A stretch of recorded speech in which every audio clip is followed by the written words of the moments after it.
Hello बच्चों, let's read the question. So the question says the coefficients of three consecutive terms of 1 plus x to the power n plus 5 are in the ratio 5 ratio 10 ratio 14. Then n is equal to.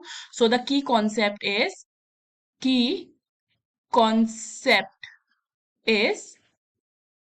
we have the expansion 1 plus x to the power n. ठीक है.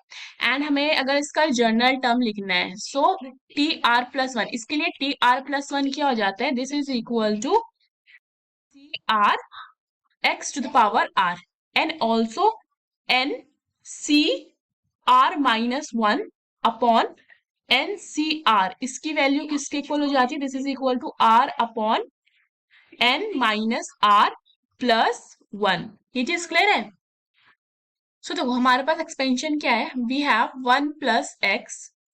ठीक है, 1 plus x to the power n plus 5. ठीक है, सो हम late कर लेते हैं, यहाँ पे लेट कर लेते हैं n plus 5 is equal to n1. ठीक है, सो हम क्या करते हैं, हम थ्री कॉन्जिक्यूटिव टर्म्स लेते हैं, that is T R minus one, then we will take T R and then T R plus one. ठीक है, सो इसके अकॉर्डिंग इसका कॉफिशिएंट जो होगा हमारा वो टी आर माइनस वन जो कि टी आर माइनस टू का होगा, वो कितना हो जाएगा, ये हो जाएगा N one C R minus two. ठीक है, इसका कितना हो जाएगा, this will be N one C R minus one, और ये कितना हो जाएगा एन वन सी आर. ठीक है, सो ये रेशियो में है. ठीक है, रेशियो में that means N one C R minus two ratio N C R minus one ratio N one C R ratio. This is equal to 5 ratio 10 ratio 14 given in the question. ठीक है, सो यहाँ पे सबसे पहले हम क्या करते हैं, वी हैव एन वन, ठीक है, C R minus two upon ये हो जाएगा N one C R minus one. So ये कितना हो जाएगा, ये हो जाएगा हमारा 5/10. फाइन, सो यहाँ से हम लिख सकते हैं we will have R minus one upon N one minus R minus one plus one, and this will be equal to 5 and 5 5 to the 10, so this will be equal to 1/2.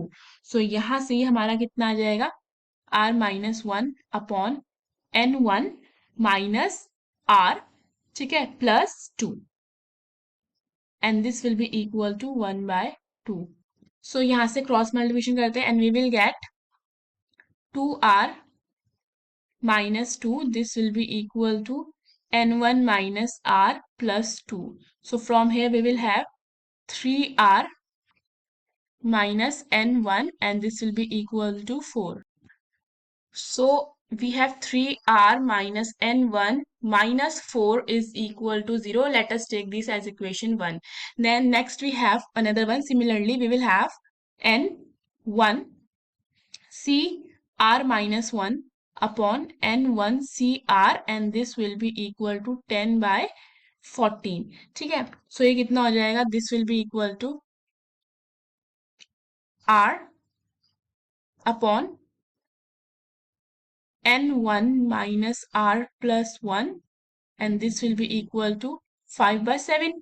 So on cross multiplication we will have 7r will be equal to 5n1 minus 5r plus 5.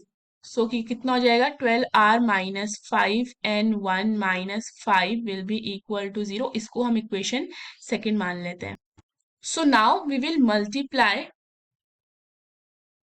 Multiply equation 1 by 4. So हमें कितना मिलेगा, we will have 12r minus 4n1 minus 16 will be equal to 0. और equation second क्या है हमारे पास, 12r minus 5n1 and we have minus 5 is equal to 0. ठीक है, subtract कर देते हैं, ये नेगेटिव आ जाएगा, यहाँ पॉजिटिव आ जाएगा, यहाँ पॉजिटिव आ जाएगा. सो ये कैंसिल हो जाता है, माइनस 4n1 प्लस 5n1 कितना हो जाएगा n1 and here we will have minus 16 plus 5 will be equal to minus 11 and this will be equal to 0. so हमारा n1 कितना आ जाता है, यहाँ से 11 आ जाता है. अब हमने n1 को क्या एज्यूम किया था, n+5. सो हमारा n प्लस 5 किसके इक्वल हो जाता है? 11 के इक्वल हो जाता है। सो n कितना हो जाता है? 11 minus 5 which is equal to 6। So n कितना आ रहा है हमारा? 6। This is the required answer. So n is equal to 6. Hope you understood the question. Best of luck.